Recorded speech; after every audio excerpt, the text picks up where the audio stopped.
Breaking news చూస్తున్నారు. రెండు తెలుగు రాష్ట్రాల్లో భారీ వర్షాలు కురిసే అవకాశం కనిపిస్తుంది. అయితే నిన్న వాయుగుండం తీరం దాటడంతో ఆ కోస్తాంధ్ర అదేవిధంగా తెలంగాణలో కూడా మోస్తారు నుంచి భారీ వర్షాలు కురిసే అవకాశం ఉంది. ఇప్పటికే కోస్తాంధ్రలో కూడా పలు చోట్ల భారీ వర్షాలు కురుస్తున్న నేపథ్యంలో ఆ మత్స్యకారులను వేటకు వెళ్లొద్దని కూడా ఇప్పటికే అధికారులు సూచించారు. అయితే నిండు వేసవిలో అరుదైన దృశ్యం కనిపిస్తోంది. ఎండిపోయిన ఎడారిలో కృష్ణమ్మ పరుగులు, అంటే వర్షం పడుతున్న కారణంగా కంప్లీట్గా ఎండిపోయిన పరిస్థితి కనిపిస్తున్న నేపథ్యంలో ప్రజెంట్ వర్షాలు కురవడంతో కృష్ణమ్మ పరుగులు తీస్తుంది. కృష్ణా నదికి భారీగా వరద వచ్చి చేరింది. వరద ప్రభావం పెరిగింది. అయితే 18 ఏళ్ల తర్వాత, సరిగ్గా 18 ఏళ్ల తర్వాత మేలోనే జూరాల గేట్లు ఎత్తివేశారు. తెలంగాణలో కృష్ణా నదిపై తొలి ప్రాజెక్టు జూరాల. అయితే రాత్రి 90,000 క్యూసెక్ల వరద నీరు దాటింది. ఆ రీచ్ మార్క్ని దాటింది. అయితే జూరాల 12 ప్రాజెక్టు గేట్లను కూడా ఎత్తివేశారు. దిగువకు 82,000 క్యూసెక్ల నీళ్లను కూడా విడుదల చేశారు. అయితే కర్ణాటకలో భారీ వర్షాలతో కృష్ణా నదికి భారీ వరద వచ్చి చేరింది. అల్మట్టి డ్యాంలో నీటి మట్టం పెరుగుతుంది. అయితే ప్రజెంట్ ఇన్ఫ్లో 60,000 క్యూసెక్ల నీళ్లతో ఉన్నాయి. రెండు తెలుగు రాష్ట్రాల్లో భారీగా వర్షాలు కురుస్తున్న నేపథ్యంలో నిన్న వాయుగుండం తీరం దాటింది. దీంతో రెండు తెలుగు రాష్ట్రాల్లో భారీగా వర్షాలు కురుస్తున్నాయి. నైరుతి ప్రభావంతో కోస్తాలో పలు చోట్ల భారీ వర్షాలు కురుస్తున్నాయి. అయితే తెలంగాణలో 3 రోజుల పాటు కూడా మోస్తారు వర్షాలు కురిసే అవకాశం కనిపిస్తోంది. సో ప్రజెంట్ దానికి సంబంధించిన బ్రేకింగ్ న్యూస్ చూస్తున్నాం మనము. నిండు వేసవిలో అరుదైన దృశ్యం కనిపించింది. ఎండిపోయి ఎడారిలా మారిన కృష్ణానది ఇప్పుడు ప్రజెంట్ ఆ నీళ్లతో పరుగులు పెడుతోంది. ఏకంగా ఇందిరా ప్రియదర్శిని జూరాల ప్రాజెక్టుకు గేట్లు తెరుచుకునేలా వరద వచ్చి చేరుతోంది. కర్ణాటక తెలంగాణ సరిహద్దుల్లో కురుస్తున్న వర్షాలతో తెలంగాణలో ఉమ్మడి మహబూబ్ నగర్ జిల్లాల్లో కృష్ణానదిపై ఉన్న మొదటి ప్రాజెక్టు జూరాలకు వరద వచ్చింది. అయితే జూరాల ఎగువ ప్రాజెక్టుకు కర్ణాటకలోని నారాయణపూర్కు ప్రవాహం ఏమీ లేదు. సాధారణంగా జూన్ తర్వాత ఈ ప్రాజెక్టుకు ఎగువ నుంచి వరద వస్తూ ఉంటుంది. దీనికి భిన్నంగా మే నెలలో వరదలు రావడం అనేది అరుదు. యూజువల్లీ మనము జూన్ మంత్లో ఇక్కడ వరద నీళ్లు వచ్చి చేరడం చూస్తుంటాము, కానీ మే నెలలోనే రావడం అనేది చాలా రేర్.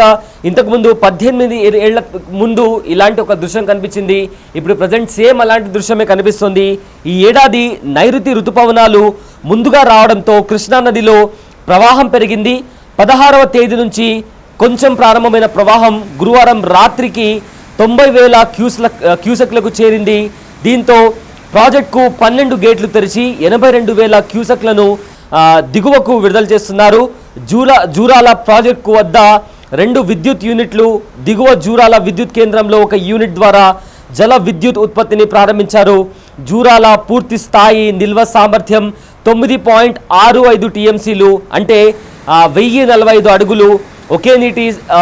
ఒకే నీటి సంవత్సరంలో 2024 అంటే 2024 జూన్ నుంచి 2025 మే ఈ మధ్యలో నైరుతి ఋతుపవనాలతో డ్యామ్ గేట్లు ఎత్తివేయడం అరుదైన విషయంగా చెప్పుకోవచ్చు.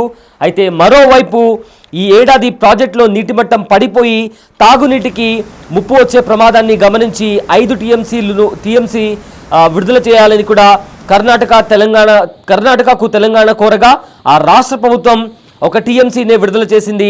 రీసెంట్గా కూడా ఇటీవల కూడా దానికి సంబంధించి కూడా ఏదైతే ఎండల తీవ్రతకు కూడా జలాశయాల్లో నీళ్లు అడుగంటగా ఒక దశలో అధికారులను ఆందోళన చెందారు. అంటే కంప్లీట్గా ఎండిపోయిన పరిస్థితి కనిపించడంతో తాగునీటి సమస్యలు వస్తాయేమో అని చెప్పి కూడా అధికారులు భయపడ్డారు.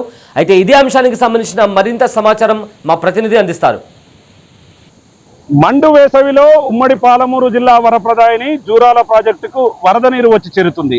ప్రాజెక్టుకు భారీగా వరద నీరు వచ్చి చేరుతుండటంతో ప్రాజెక్టుకు సంబంధించినటువంటి 10 గేట్లను పైకెత్తి శ్రీశైలం దిగువకు వాటర్ను రిలీజ్ చేస్తున్నటువంటి సిచ్యువేషన్ జూరాల ప్రాజెక్టు దగ్గర కనిపిస్తుంది. జూరాల ప్రాజెక్టు దగ్గర సుందర దృశ్యాలను మనం గమనించవచ్చు. మండు వేసవిలో కృష్ణమ్మ పరుగులు పెడుతున్నటువంటి దృశ్యాలను ప్రాజెక్టు దగ్గర గమనించవచ్చు. ప్రధానంగా ఈ ప్రాజెక్టుకు జూన్ తర్వాతనే వాటర్ రావాల్సి ఉంటుంది, కానీ ఈ సంవత్సరం నైరుతి ఋతుపవనాల రాకతో ఒక్కసారిగా పరిస్థితులన్నీ కూడా మారిపోయాయి.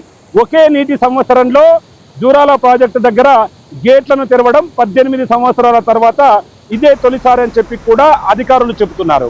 గత 20 రోజుల ముందు వరకు ప్రాజెక్టు దగ్గర నీరు లేక వెలవెలబోయినటువంటి సిచ్యువేషన్ నుండి ఒక్కసారిగా సమృద్ధిగా ఉన్నటువంటి వాటర్తో కూడినటువంటి ప్రాజెక్టు దర్శనమిస్తున్నటువంటి సిచ్యువేషన్ ప్రాజెక్టు దగ్గర కనిపిస్తుంది. ముఖ్యంగా గత వేసవి కాలంలో పూర్తిగా డెడ్ స్టోరేజ్కి చేరుకోవడంతో పాటు సాగునీరుకు కూడా నీరు ఇవ్వలేనటువంటి పరిస్థితి ప్రాజెక్టు దగ్గర కనిపించింది. కానీ ఆ పరిస్థితి అంతా కూడా ఒక్కసారిగా మారిపోయింది. ముఖ్యంగా గత 2 నెలల క్రితం ప్రాజెక్టు దగ్గర నీరు లేక తెలంగాణ రాష్ట్ర సర్కారు తాగునీటి కోసం కర్ణాటక సర్కారు నుండి 5 టీఎంసీల వాటర్ కోసం వినతిని చెప్పినటువంటి పరిస్థితి నుండి అక్కడి నుంచి వాటర్ రావడం, ఆ తర్వాత ఉన్నటువంటి కొద్ది వాటర్ను కూడా తాగునీటి కోసమే వాడుకుంటూ సాగునీరుకు పూర్తిగా వాటర్ను నిలిపివేశారు. దీంతో జూరాల కుడి ఎడమ కాలువల కింద సాగు చేసుకునే రైతులందరికీ నీరు లేక ఇబ్బందులు పడ్డారు. ఒకానొక దశలో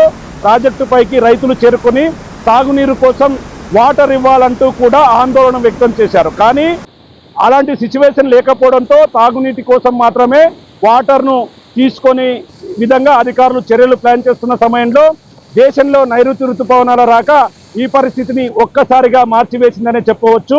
ప్రాజెక్టుకు దాదాపు 95,000 క్యూసెక్కుల వాటర్ అంతా కూడా ఇన్ఫ్లోగా వచ్చి చేరుతుంది. కర్ణాటక, మహారాష్ట్ర పరిసర ప్రాంతాల్లో కురిసినటువంటి భారీ వర్షాలతోనే ఇదంతా సాధ్యమైందని చెప్పి కూడా అధికారులు చెబుతున్నారు.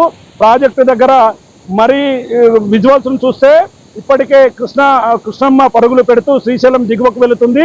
ముఖ్యంగా 18 సంవత్సరాల తర్వాత ఈ అరుదైన దృశ్యం చూస్తున్నామని చెప్పి అధికారులు చెబుతున్నారు. ఒకవైపు ఉమ్మడి పాలమూరు జిల్లాకు సంబంధించినటువంటి రైతాంగం వనపర్తి, నారాయణపేట, నాగర్ కర్నూల్, మహబూబ్ నగర్ ఇలాంటి ఈ జిల్లాలకు చెందినటువంటి ప్రజలంతా కూడా సాగునీరు కోసం ఇక్కట్లు తప్పవని అనుకున్నారు. కానీ ఇలాంటి టైంలో ఈ వాటర్ రావడంతో ఒక్కసారిగా ప్రజలంతా కూడా ఆనందం వ్యక్తం చేస్తున్నారు. ఇక ప్రాజెక్టు దగ్గర ఇప్పటికే ఎగువ దిగువ విద్యుత్ ఉత్పత్తి కేంద్రాల దగ్గర ఏదైతే విద్యుత్ ఉత్పత్తి ప్రక్రియకు సంబంధించినటువంటి ప్రక్రియను స్టార్ట్ చేసేందుకు అధికారులు ప్లాన్ చేస్తున్నారు. ఇక ఈ సంవత్సరం ప్రాజెక్టు గేట్లకు మరమ్మతులకు సంబంధించినటువంటి విషయంలో పూర్తిగా నిమగ్నమైనటువంటి ఇలాంటి సమయంలో వరద రావడంతో ఈ యొక్క ప్రాజెక్టు గేట్ల మరమ్మతులకు ఈ కష్టాలు తప్పడం లేదని అధికారులు చెబుతున్నారు. ఏదేమైనప్పటికీ వస్తున్నటువంటి వాటర్ను ఒడిసిపట్టుకొని దిగువన ఉన్నటువంటి భీమా లిఫ్ట్ ఇరిగేషన్, నెట్టెంపాడు, కోయిల్ సాగర్, రామన్పాడు ఇట్లాంటి దాంట్లో వాటన్నిటికీ కూడా వాటర్ను పంపుతూ నీటి నిల్వలను పెంచుకునేందుకు అయితే అధికారులు ప్లాన్ చేస్తున్నటువంటి సిచ్యువేషన్. ఏది ఏమైనప్పటికీ మొట్టమొదటిసారిగా ఈ సమయంలో పెద్ద ఎత్తున ఎండలు ఉండాలి. ఈ సమయంలో పూర్తిగా ఎండల తీవ్రతతో ప్రజలు అల్లాడుతున్నటువంటి సిచ్యువేషన్ ఉండాలి. కానీ ఆ పరిస్థితులన్నీ మారిపోయాయి. గత 15 రోజుల నుంచి ఉమ్మడి పాలమూరు జిల్లా వ్యాప్తంగా భారీ వర్షాలతో పాటు మేఘావృతమైనటువంటి చిరుజల్లులు కురవడంతో ఈ పరిస్థితి వచ్చింది. ఇక ముఖ్యంగా మహారాష్ట్రకు సంబంధించినటువంటి ఉజ్జని ప్రాజెక్టు సమీపంలో భారీగా వర్షాలు నమోదు కావడంతో ప్రాజెక్టుకు వరద నీరు వచ్చి చేరుతుందని చెప్పి కూడా అధికారులు చెప్తున్నారు. ప్రాజెక్టు నీటి సామర్థ్యం విలువలకు వస్తే అది 9.657 టీఎంసీలుగా ప్రస్తుతం 8.57 టీఎంసీలుగా కూడా పరిస్థితి కొనసాగుతుంది. మరో 2-3 రోజులు కూడా పరిస్థితి ఈ విధంగానే ఉండబోతుంది. కాబట్టి కృష్ణా నది లోతట్టు ప్రాంతాల ప్రజలంతా అప్రమత్తంగా ఉండాలని అధికారులు ఆదేశాలు జారీ చేస్తున్నటువంటి సిచ్యువేషన్ ప్రాజెక్టు దగ్గర కనిపిస్తుంది. ఏది ఏమైనప్పటికీ మండు వేసవిలో ప్రాజెక్టు దగ్గర వాటర్ పెద్ద ఎత్తున రావడంతో ఆ సందడి వాతావరణంతో పాటు ఆహ్లాదకరమైనటువంటి వాతావరణం కనిపిస్తున్నటువంటి సిచ్యువేషన్ ఇక్కడ కనిపిస్తుంది. మరి ఈ సీజన్కు సంబంధించి జూన్ 1-2వ వారంలో వర్షాలు రావాల్సి ఉంది. దానికి సంబంధించి అధికారులంతా కూడా సమాయత్తమవుతున్నారు. పూర్తిగా వచ్చే వాటర్ను పూర్తిగా వినియోగించుకుంటూ దిగువన ఉన్నటువంటి ప్రాజెక్టులను నింపేందుకైతే అధికారులు కసరత్తులు మొదలుపెట్టినటువంటి సిచ్యువేషన్ ఉమ్మడి పాలమూరు జిల్లాలో కనిపిస్తుంది. ఇది జూరాల ప్రాజెక్టు దగ్గర ప్రస్తుత సిచ్యువేషన్. కెమెరా పర్సన్ నగేష్తో Shankar, big TV, Jurala project నుండి.